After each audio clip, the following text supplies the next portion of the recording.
The dominant narrative that I'm hearing today, again and again, through the youth climate strikes and all this kind of stuff, is that we have to change or we're not going to survive.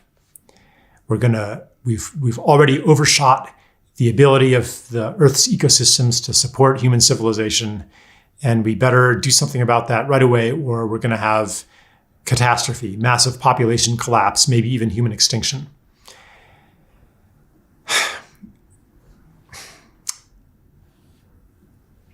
It's as if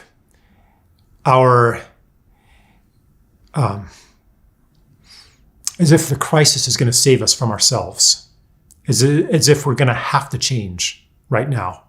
We no longer have a choice. But what if we do have a choice? I began thinking about this when I read a critique by J.B. McKinnon, he's a Canadian writer, of Jared Diamond's description of Easter Island and how he wove that into the overshoot and collapse narrative. So you may have heard this story, and it's not just J.B. McKinnon, there are other writers too who have questioned this. But basically the Jared Diamond version of the story is that Polynesian settlers arrived at Easter Island, I can't remember, 1,000 some years ago, and built these stone monuments and exterminated all of the wildlife. They killed all of the fauna there.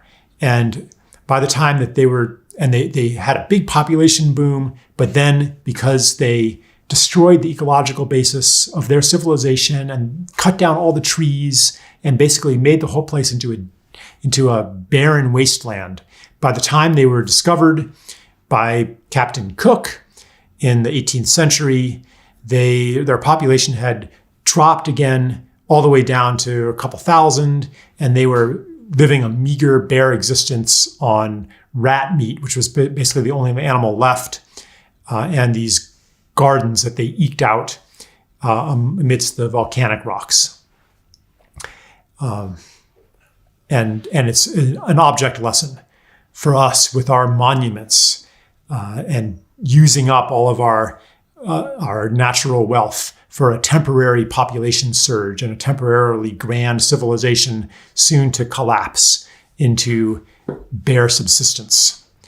So anyway, there's a rewriting of this history that draws on archaeological evidence and says, actually, the population never did peak at that level. It stayed pretty constant, even though the ecology was severely disrupted, mostly because of the rats that stowed away on the canoes of the settlers, the Polynesian settlers, that destroyed the local fauna and disrupted the ecosystem and chewed the nuts of the trees. And the fossilized ones that they find have gnaw marks on them from the rats and so on and so forth. And yet the people still found a way to live. They ingeniously made these gardens using, seaweed and volcanic rock dust and stuff for fertility. And they maintained their population levels to the point where when James Cook encountered them, they weren't interested in the food that he offered to trade with them. They had plenty. They were more interested in the hats that he had on the ship, and they wanted to trade for those. It was only after that the population did plummet because of the diseases that the Europeans brought. So it's a completely other retelling of the story. But in a way, what it suggests is more chilling than the Jared Diamond story. It says that maybe we won't be saved from ourselves by environmental collapse. Maybe we will continue to thrive, or in all measurable ways, in terms of population, in terms of GDP, in terms of floor space per capita, in terms of BTUs expended per capita of energy, in terms of literacy, all the things that Steven Pinker uses as evidence of our ascent and our technological triumph. Maybe these things can be continued on a world that continues to die. I call it the concrete world. Imagine a future where the entire planet has been converted essentially into one big strip mine and waste dump, where the dying of the trees continues, the dying of the whales, of the fish, of one species after another, of one ecosystem, of the insects. This huge drop-off in insect population that you may have noticed. It's not your imagination that there's less bug splatter on the window than when you were a kid. My father said, yeah, there used to be clouds of insects. We'd have to turn on our windshield wipers sometimes driving at night. This depletion of life, J.B. McKinnon calls it a 10% world. And there's other books too that bring up these accounts from the first Europeans to come to North America of just how abundant life was. We look out today and if we see a pod of whales, that's pretty exciting.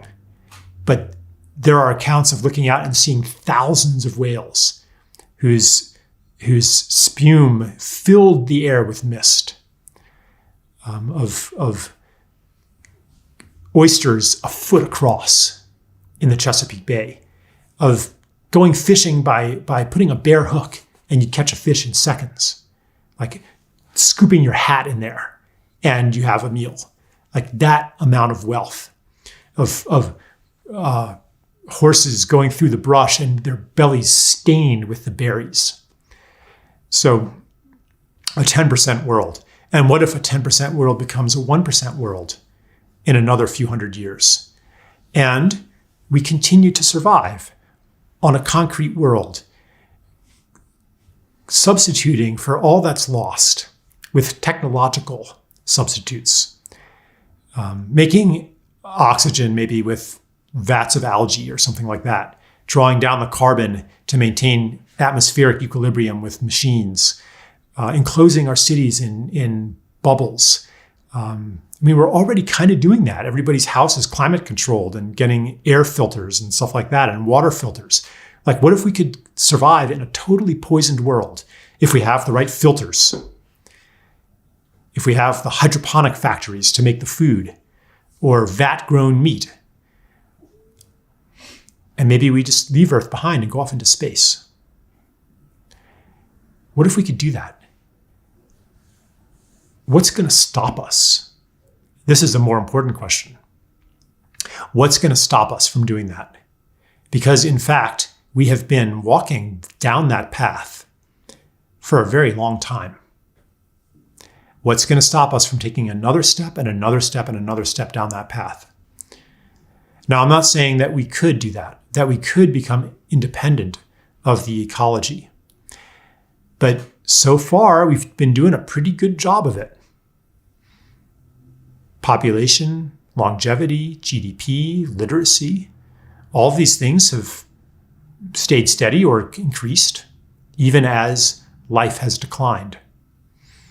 So our experience up until now says maybe we could do it. So the question is, do we want to? And maybe we need to replace the rhetoric of we better change or we're not going to survive. Because what if that's not true? And what if people sense that that's not true? And they don't really believe it? I mean, you can read all the science you want. You can read about the methane feedback loop all you want. But do you really believe that we're going to be extinct in 20 years? Most people do not really believe it. If they really believed it for real, they wouldn't be acting the way that they do now. So the important question then is not what do we need to do to survive? The important question, I think the question we need to be asking, not how will we survive, but what world do we want to live in? To recognize the power of our choices, the power of our stories, the power of the story of the world is alive. If we hold that story, we invite the world to be more and more alive. If we hold the story of the world as this dead thing, a source of resources, a dump for our wastes, we hold that story of world as dead, We create a world that is dead. Our stories are our most powerful creative tool. They are what organize people, what bring our labor and our creativity into coherence toward a goal. Our stories tell us who we are and why we are here. There are things that we need to do on Earth right now that only make sense if they're part of a mass movement to do those things. They only make sense if we understand ourselves collectively as why we are here right now is to contribute to the healing of this earth. And then you know you're not alone. You know that it's not fruitless. You know that you're doing your part. So this coherence comes from a collective choice, a collective intention to create a more beautiful world.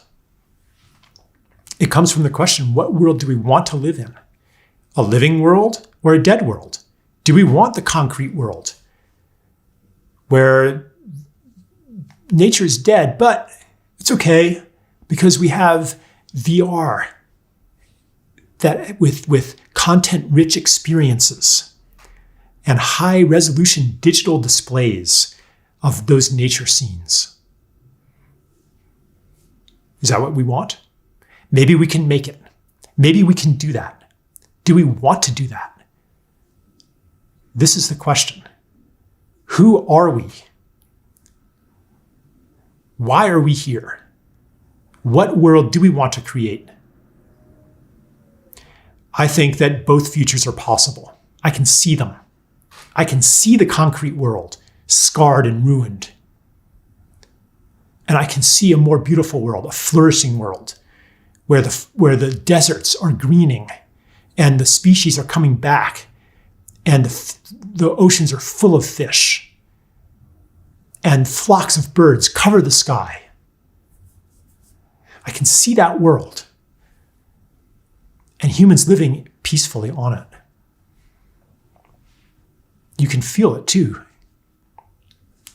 That world exists. Which one are we going to experience in our future? Which one are our great-great-great-great-grandchildren going to live in? That depends on which one we summon. I won't even say that we create it. That's not quite the right word.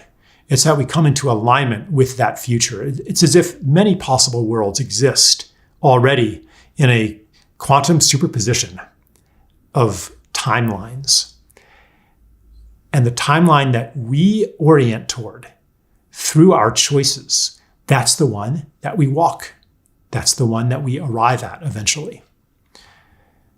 And that means that every choice that we make individually and collectively is a kind of a prayer that aligns us with a certain reality and a certain future. It's a declaration of here is who I want to be. Here is the world I want to live in.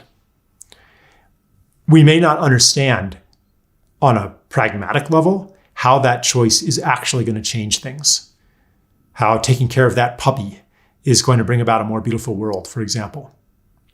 But if that choice is a choice for life, a choice for love, a choice to act on what calls to our care, then it is an aligning action with that beautiful world, that healed world that we can sense is possible. I would like for the conversation to turn away from can we survive? How will we survive? That's not the goal of life. The goal of life is not to survive it. On a personal level, that's not the goal of life. It's not to make it to your deathbed intact. The goal of life is to create something beautiful, meaningful, to give your gifts in service to something much bigger than ourselves. You can feel that. When you're in that, you feel alive. You feel like, yeah, this is what I'm here to do. You feel fully alive when you're in service to something that is beautiful to you, meaningful to you, that engages you. And collectively, we are the same way. We're not here to survive this. We're here to contribute. We were created by Earth to contribute. We're not an accident. There's an evolutionary purpose that resides in the gifts that we've used to make such a mess. And when we ask, why are we here? And what world do we want to live in? We reorient those gifts toward that world, toward that purpose. And any other application of those gifts becomes intolerable.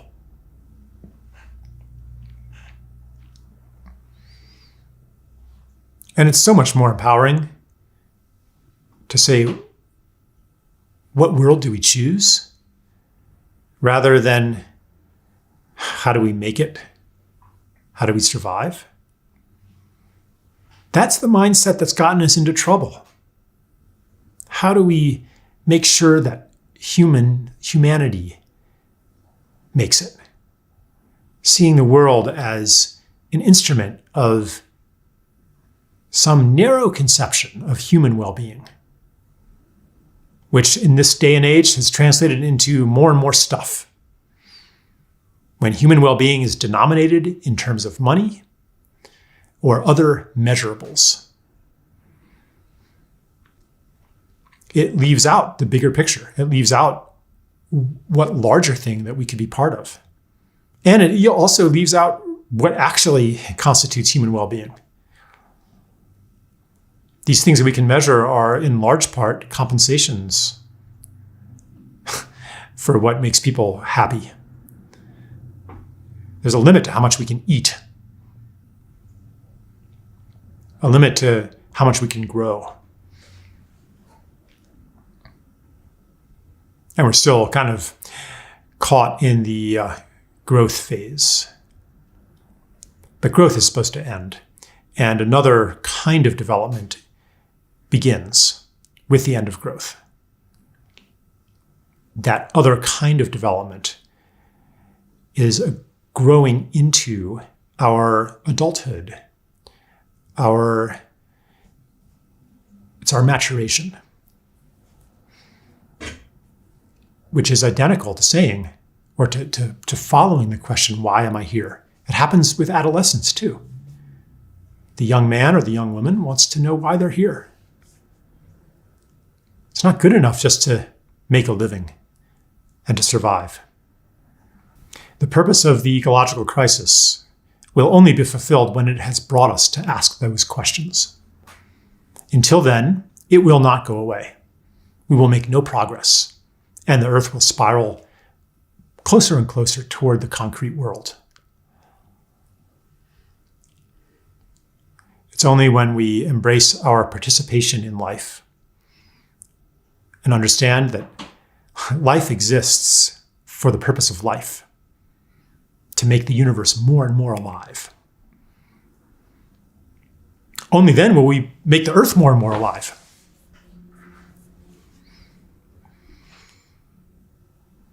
Because that's why we're here.